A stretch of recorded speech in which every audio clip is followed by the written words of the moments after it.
This is Talking My Walking. I am Rodrigo Ribeiro, just another voice in the wilderness. Why are we always expecting um, that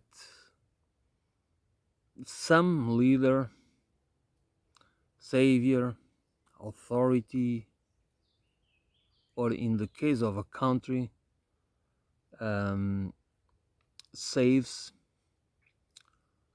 saves or stops the madness, economic, financial madness, wars, genocides? We are always expecting that uh, that some, I mean, a government. I mean, uh, the governments are supposed to represent us. We know that for the most part they don't. We know it. Okay, we know it. And why? Because the economic and financial elites, the oligarchs and the plutocrats have by far more influence uh, in shaping politics than us. So what do we get? We get managed democracies. Okay, we have politicians that manage, that have the governance is a management on behalf of the interests of the few. And the interests of the few, it can be not, it doesn't mean it is just a group. It can be different, even there are contradictions. It can, you can, but usually is the financial institutions, the markets, okay, the big banks, the big investment firms, equity for all these, hedge funds, all that thing. Well, everybody knows about it already. Then you have um, the military industrial complex. In the case of the United States, the Pentagon. But we cannot talk about the Pentagon without talking the CIA. The CIA is not the same thing as the Pentagon, but it is part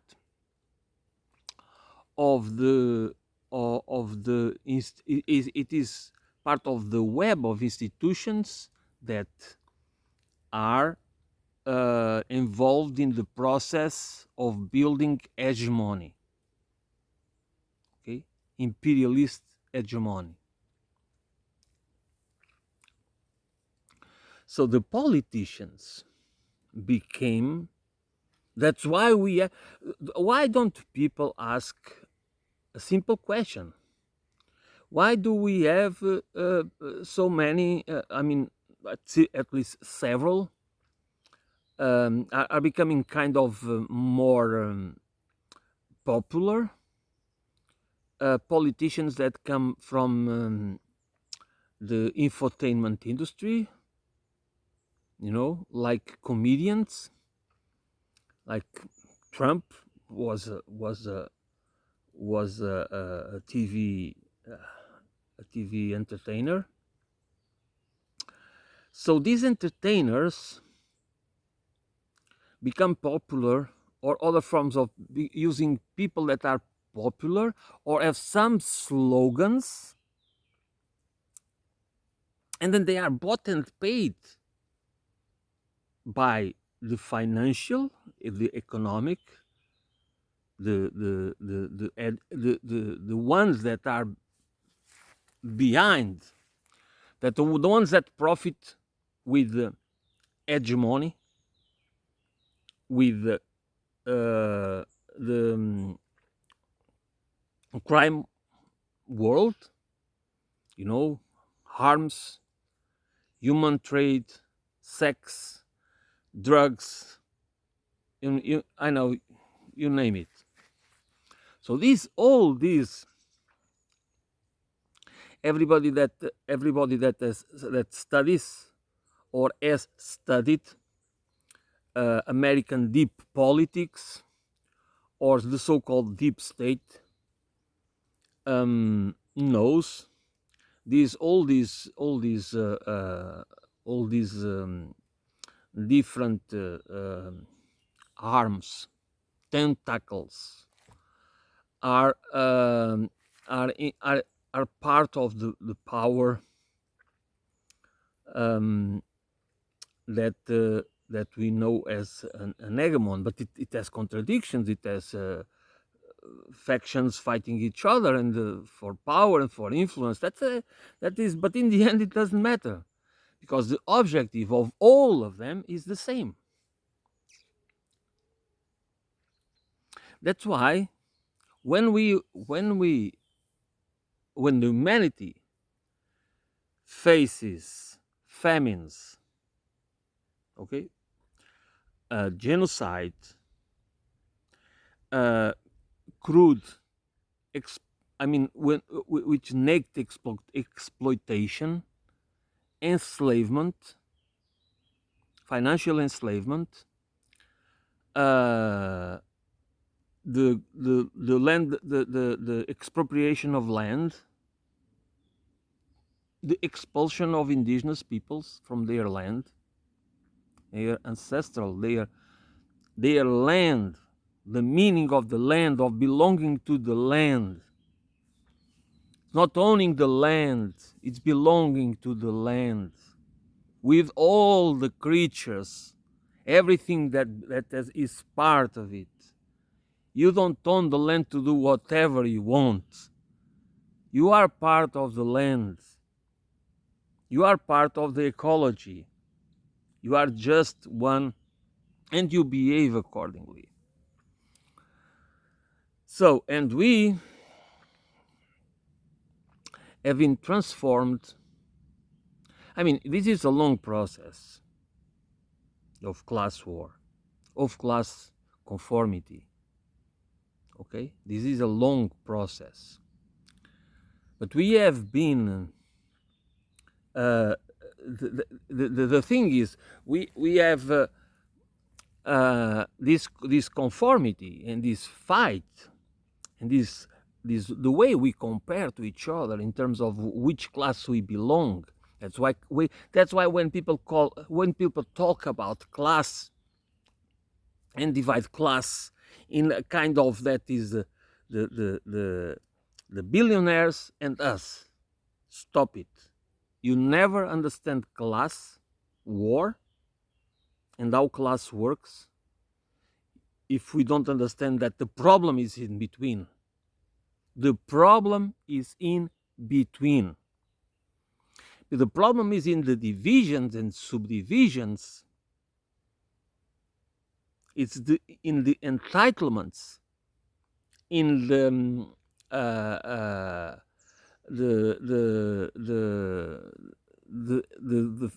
feeling of the having rights that others are supposed not to. For some is more duties and for others is more rights, because, and that's where morals. Morality is always instrumentalized. Morality is always the weaponization of values and principles, which means that morals is, besides being always emotionally charged, it's always biased. There is always prejudices there. That's why we need to understand morality is not something impartial. You can, we can see that morality always have to do with social engineering, social conformity, the conformity with some sort of reality that is not natural.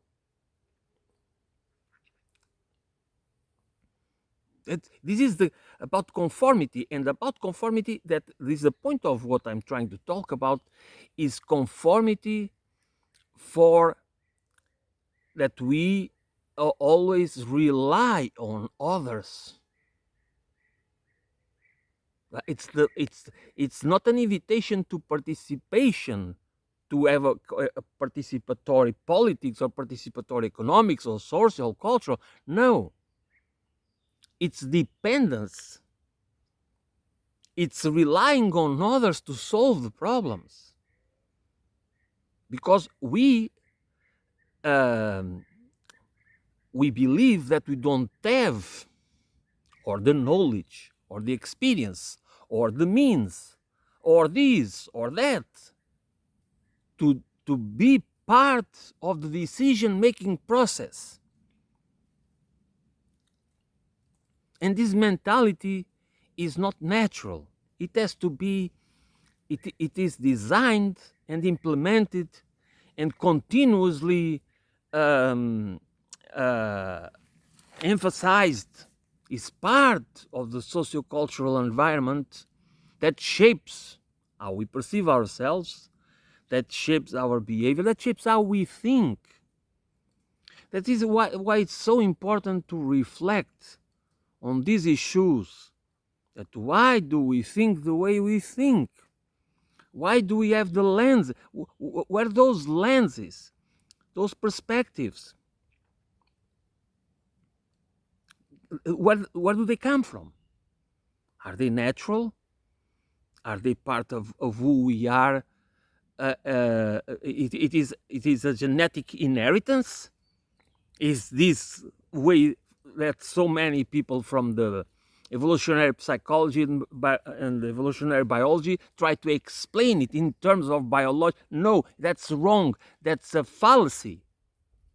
This is not science facts. This is intellectual fallacies. These people are already, they don't think by themselves. They already use frames that are dictated by the sociocultural narratives, by the environment where we grow. And by the environment, I mean family, school, education. What are we educated for? What is the purpose of education? As I keep saying again and again, we cannot escape indoctrination and instrumentalization. That's impossible. As human beings, as cultural beings, and also because we are social beings, we cannot avoid being indoctrinated and instrumentalized. It just means that what kind of indoctrination and instrumentalization are we subjected? It is to make us better critical thinkers and have an analysis that makes us more human, or it is in the end what should be the aim of culture, of education, of life, of existential meaning. If it's not to humanize us, to make us more human, not more godlike. That's not what I'm saying. It's about being human. It's not about being better than other ones. It's not about being the superior race or the superior species or whatever. That is exactly wrong. But it's also wrong to see that everything is going to be fixed to the technofixism or the technofixist perspective, or technoscientism, which means that scientific knowledge and technology is the only thing that can save us. No, what can save what will save humanity, what is becoming humans, is recognizing the nature of the socio-cultural nature of our condition, and what life is, the meaning of life as embodied souls, minds, that we need to understand how these class dynamics play a huge role. This way we compare to each other, that we want just to be a little better off than others. So we always try to avoid to go to the bottom, to be perceived as losers. Why are we losers? You know that Mr. Peter Thiel said it right. These people know one thing or two. Competition is for losers, It's not for him or for Elon Musk or for all these assholes. This is dangerous, people. These people will never create a more human society. A society, the common good. I don't want an economy for the common good. I would like to see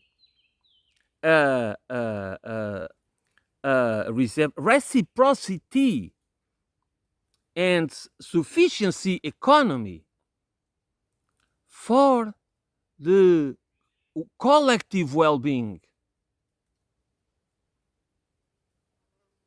How do we achieve it? We need to discuss it. What we need to have is the values, the body of values and principles that are the political, that structure the politics, and therefore structures the economics and the culture. Because the culture is very important, because we need to have a culture that makes it functional at the narrative level. That's what sometimes I think many people don't really understand what culture is. Culture is not about writing books or culture. It what makes us humans.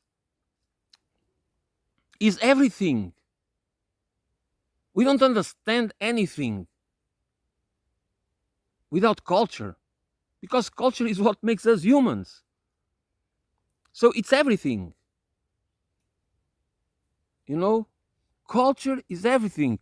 Is what we understand and what we know, plus what we don't understand and what we don't know, but still affects us, still still manipulates us, still influences who we are, how we behave, how we think, how we perceive ourselves, the world, how we build relations, and everything else. That's why this is important, because to change the mentality, to change the mindset, we need to go through this. We need to go through a conscious transformative process that says, why do we have this mentality? Where does it come from? This mentality of relying on heroes, on authorities, on leaders and saviors and gurus and luminaries and this and that, to be the ones that lead us. Where have we been led most of the time in history? The history of the imperialist civilization, with 10,000 years, roughly 10,000 years of existence, maybe more. Where does it lead it? To wars, to annihilation, to enslavement, to servitude, to ecocide, to genocide, and we don't learn. We always expect that who are the ones. I mean, there are people that become leaders with the right purpose. They really want to make the world a better place, and and they try their best to do something good for humanity, for their countries, for their nation, for whatever it is. That's true, I know it. Everybody knows it. But for the most part, the ones that are leaders are liars, are sociopaths, opportunists, narcissists, megalomaniac people, psychopaths, that are driven, that their goals is power, it's glory, it's eternal glory, it's transforming themselves into gods that must be respected and honored. And we are but this is what is true for political leaders, okay?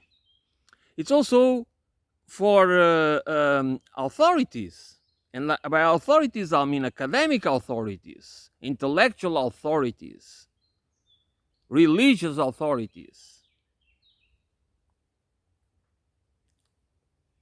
and because this is exactly the point. I mean, it's not these people that we think they might have. I mean, they might be. Let me explain. They might be smarter than average, for example. They might have some interesting skills. Okay, that's what makes a difference from an excellent musician or engineer or science. I mean, those kind. That's these particular traits that we can have that distinguish us or make us make our above average. Doesn't make us. Let's make them better than us, not more important. They are social beings. They could not be what they are without society. That's a delusion. That's a lie that people could be what they are without society. They only depend on their families. The families don't need society. As if society could evolve of this or this. Why did civilization, the things that we just love so much about civilization, which is the evolution of knowledge, of writing, of literature, of arts, of architecture, and science and everything which we love so much? Why did it happen like that? It's exactly because it requires a complex society. It requires a society where some can have the privilege, even they are smarter than others, they need the privilege of not needing to be participating in the hard working to get the food on the table, or to get all the basic needs satisfied. Okay, that's why they can have the time. They can enjoy. Time is life. Never forget that. Time is life. That's why it's important how you spend your time, how we use our time. What's the purpose of what we do, of what we think, of what we feel? Why don't we analyze all these all these things and think, okay, what am I doing? Why am I thinking? Why am I mean, usually our minds, they are always occupied with something, and we need to understand why. We need to understand why. Where does it come from? Because manipulation and deception is everywhere. And it's everywhere because it's needed to keep a dysfunctional and the injustice, the inequality, and this system, it is required that we are kept delusional, deceived, manipulated, in the state of cognitive dissonance, alienated. It is required that we are kept like this to be to I mean, we need it even for our to keep some sanity. We use these insane strategies, these dysfunctional, these dehumanizing strategies or tactics, in order to keep ourselves as sane as possible, to conform with what society requires. So what this kind of society requires from us, the conformity, not participation, but to conform with what this reality imposes on us. And if we do not reflect on these aspects of society, we might have revolutions and civil wars and other rise-ups, but we still missing the need for a culture of unity, a culture that really keeps us, a culture that truly liberates us, which means that it is a culture that needs permanent. It's not something that is achieved. It's a process that we need to understand, that the culture that keeps us as immune as possible to being manipulated and to being instrumentalized to do the wrong thing, which means that we start to see people, that we start to believe that some of us are better than others. We are different. We can be better or worse in terms of what we do. If we commit a crime against humanity, doesn't matter your degree, your college degree. It doesn't matter if you come from a wealthy family, or it doesn't matter whatever. You have committed a crime. It's a bad thing. Doesn't matter. But as we know in our societies, as Aesop, I don't know if I pronounce it correct, said it long ago, we hang the petty thieves and we appoint the big ones to office. And that's exactly the point. The big criminals, the psychopaths, the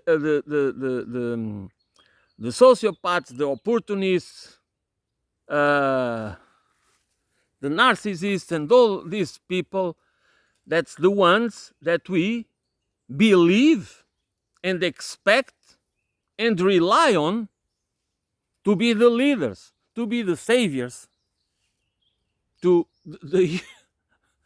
be the gurus, to be the authorities that will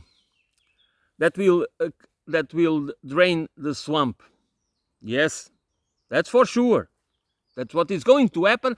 And again and again, we don't need to be historians.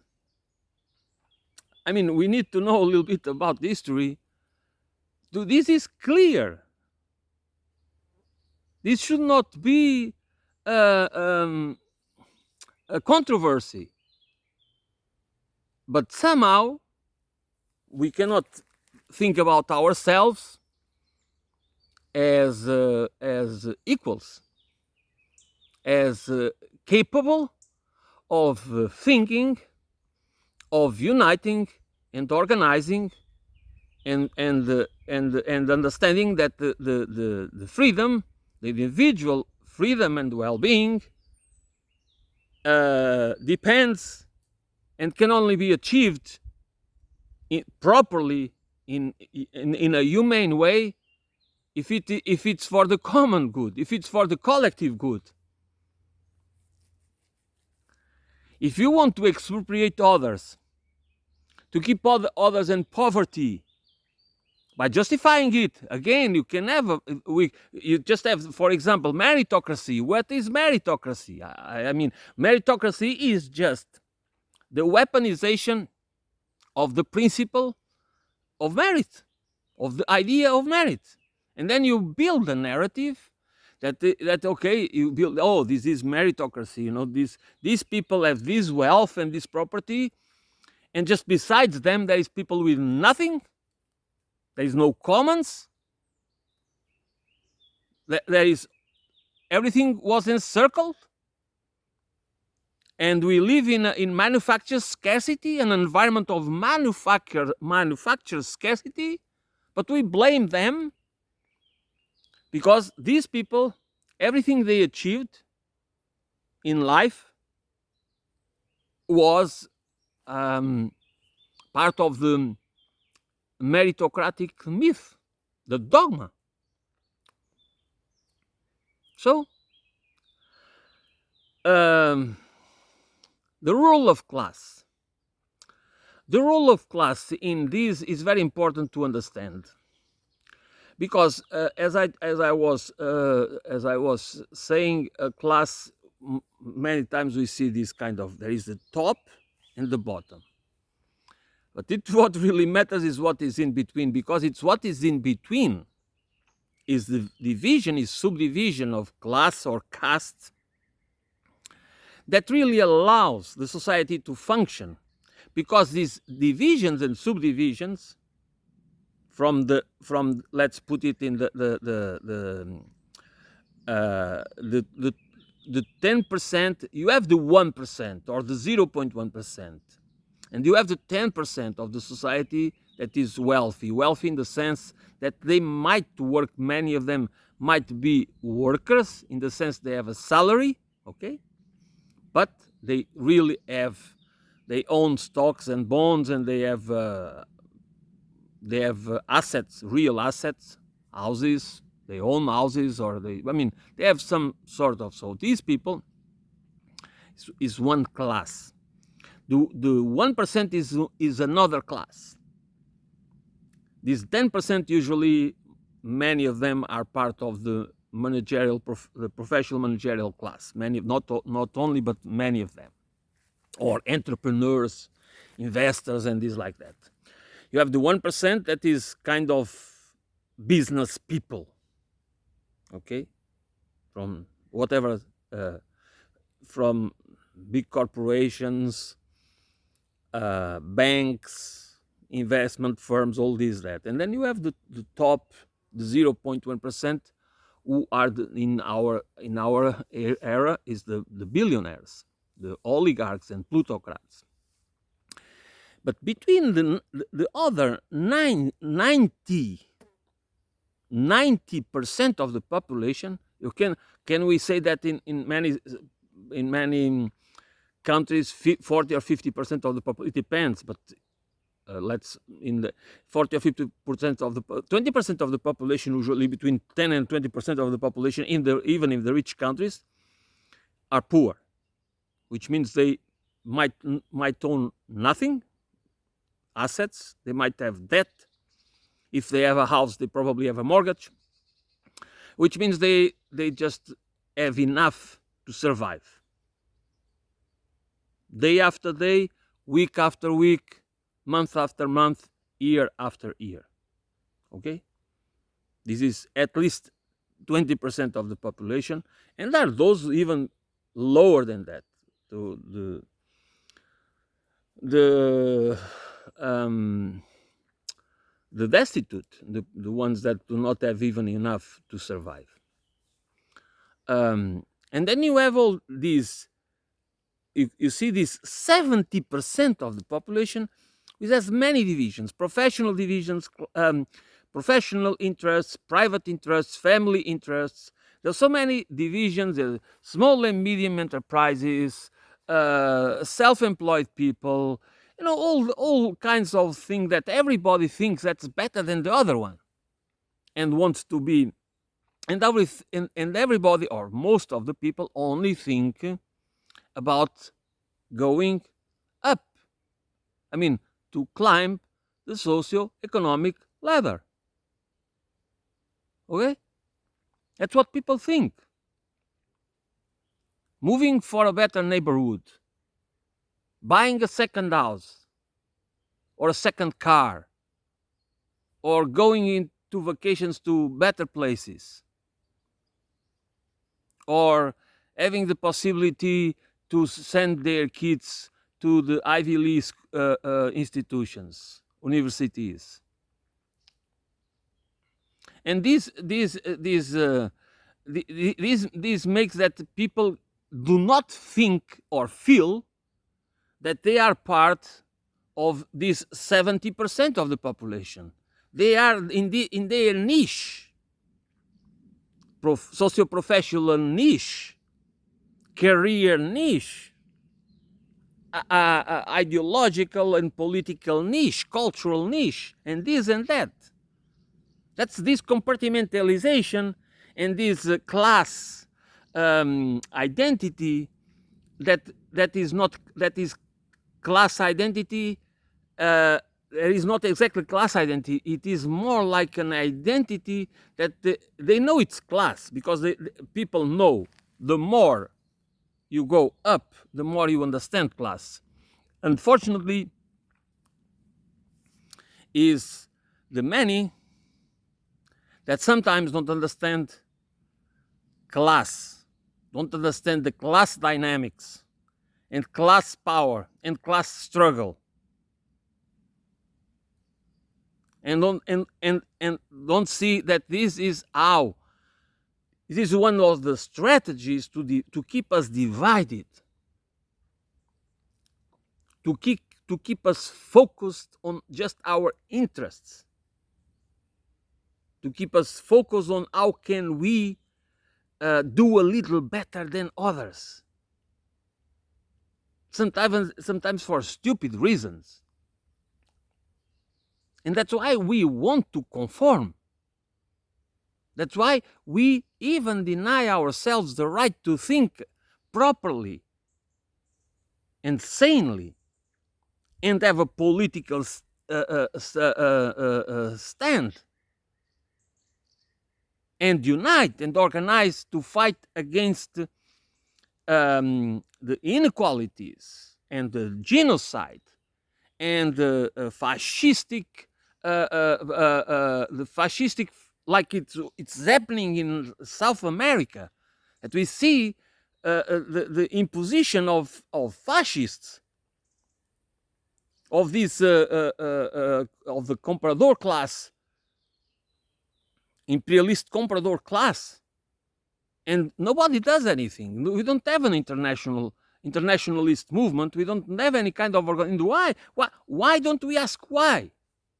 Is it can we say, as so many of us pretend, that is a kind of inherent fault, flaw of the human condition? Do you buy into that explanation? Whether it is supposed to be based in evolutionary biology or evolutionary psychology and this and that, or whatever theory is. You think about yourself, you reflect upon your own self as a human being, as a living being. And if you start to understand that most of what we think is prejudices, And of course, when we won't be able never to get rid. Someone that says that I don't have prejudice just doesn't know that he doesn't know what he's saying. He or she is saying. It's the same about indoctrination and instrumentalization. What we can have is be conscious, use our conscious ability to reflect and compare and also to transform, to be the agents of transformation, to be the ones that really use our cognitive abilities, our discernment, to build our identity, not in separation from society. That's not the point.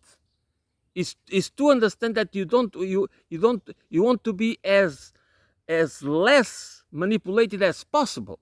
You want to be influences. You need them. You are a social being.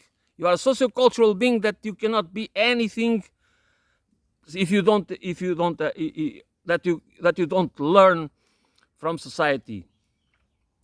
That is the stimulation, the curiosity, the intellectual curiosity, the intellectual stimuli, and everything else. It comes from the environment. It's not. It is that you have traits that might push you in that direction, that drive you into that direction. Okay, you have that kind of learning, that curiosity that's innate to you. It's part of your personality and I don't remember the word right now. But that is that, as I used to say, for the few, very few that maybe listen to my words, they know that I keep repeating that we all are bits and pieces of other people's experience and knowledge, because I mean it. This is not. The problem is when what we are is basically we are just nothing. I mean, there is, besides our traits, sometimes there is nothing of ourselves that has been a product of our creative imagination as creators, but also as critics, and critics with the ability to analyze ourselves and what influences us. That's exactly because people think in terms of decision making, and we make decisions all the time and choices all the time, and we think that also it applies in cultural terms, in perception terms, but it doesn't. It applies these ideas that we choose between a brand of beer or another, or a brand of Coke, or our preferences, our preferences in food and this and that. Even those things, we have our preferences, we make our choices, we make decisions, but even those decisions are not free from influence. But what I'm talking about is not those influences. It's the ones that shape how we perceive ourselves, how we perceive the world, how we understand life, how we relate to each other, that shapes our habits, shapes our behavior, and we always think that is just choices. This is just how I choose to live. This is just, and it is not. And the more you think like that, the more manipulated you are. That's for sure. Because you think in terms of having an independence and an autonomy that a social being doesn't have, and much less a sociocultural being like us that lives and dies by stories, that follows logic, not reason. And I always keep saying what it means, because logic is the way we just put together. If it doesn't matter if it's a lie or if it's incorrect, as long as it is logical for us, we accept it as truth. That's why beliefs work.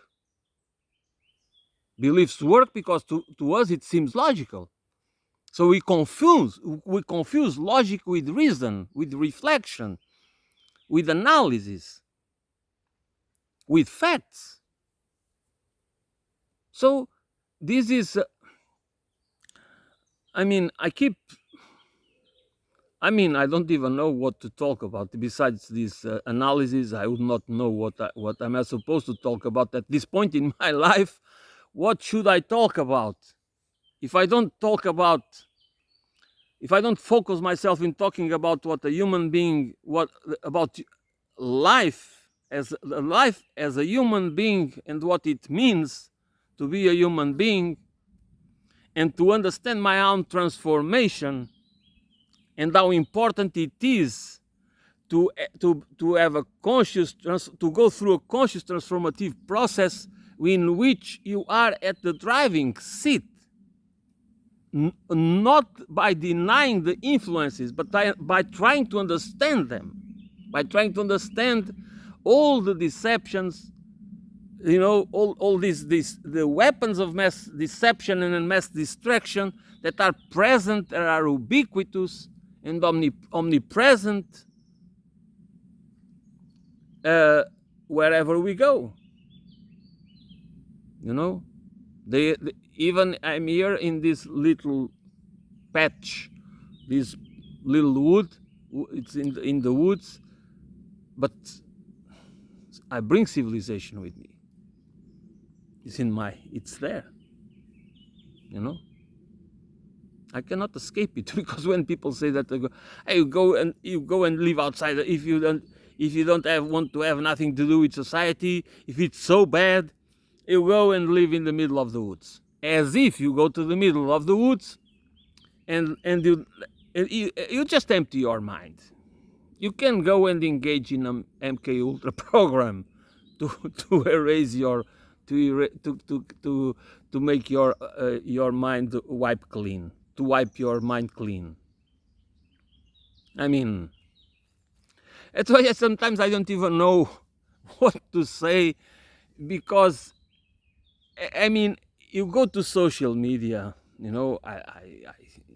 I am on X, and I watch a lot of videos in YouTube. Of course, I don't watch. I try to watch stuff that at least makes me think, and not necessary confirmation bias. Okay, I don't only listen to confirmation bias. That, by the way, I always try to look to people that knew new perspectives and new people with different and another new nuances that allows you to progress. And by progress, I mean a better understanding, a more comprehensive and holistic understanding.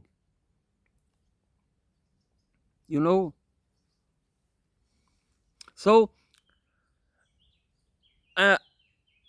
we need to ask why this mindset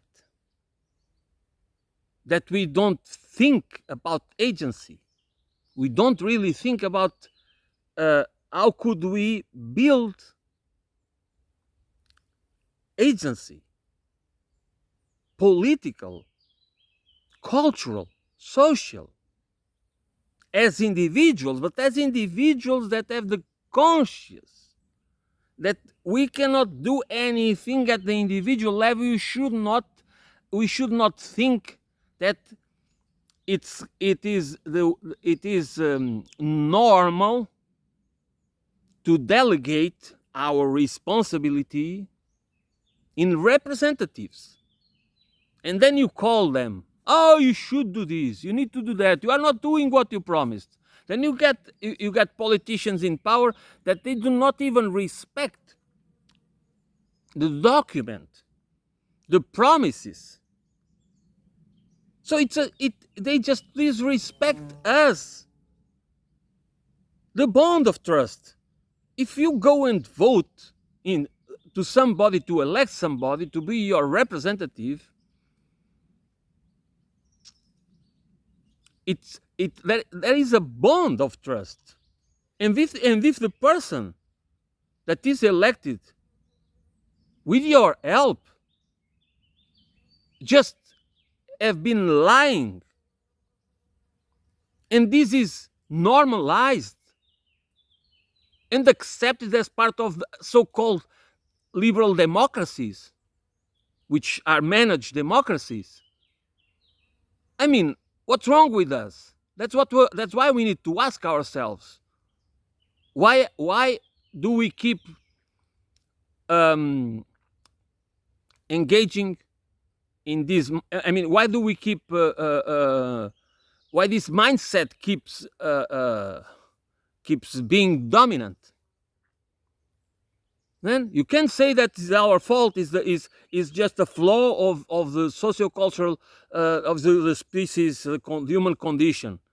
But if you do that, you are denying yourself the possibility of you investing in your own transformation, conscious transformation, that you can do it, because we can be many things. You know, we can be transformed in criminals, as we are when we have to engage in the military service. We might think that we are heroes, but what we are going to engage, usually the working class, and sometimes in many countries, like in the United States and other countries, it's the foreigners that want that go to the military to have an opportunity that they don't have in the normal economy. So they go to the military economy, or to gain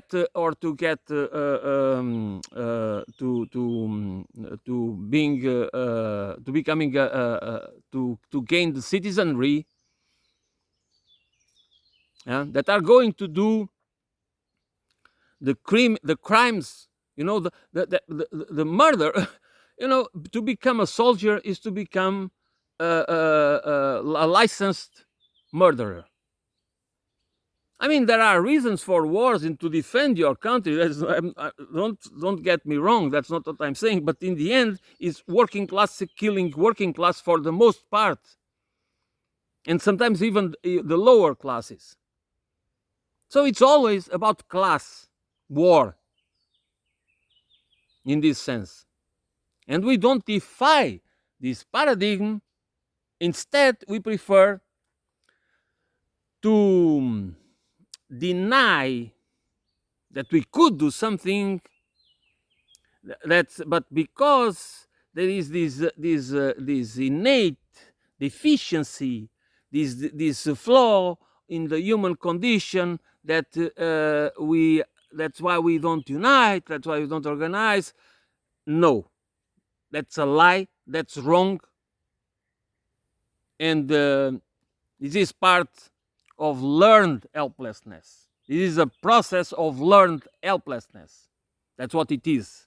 It's part of the mechanisms of manipulation, of perception manipulation, to manufacture consent.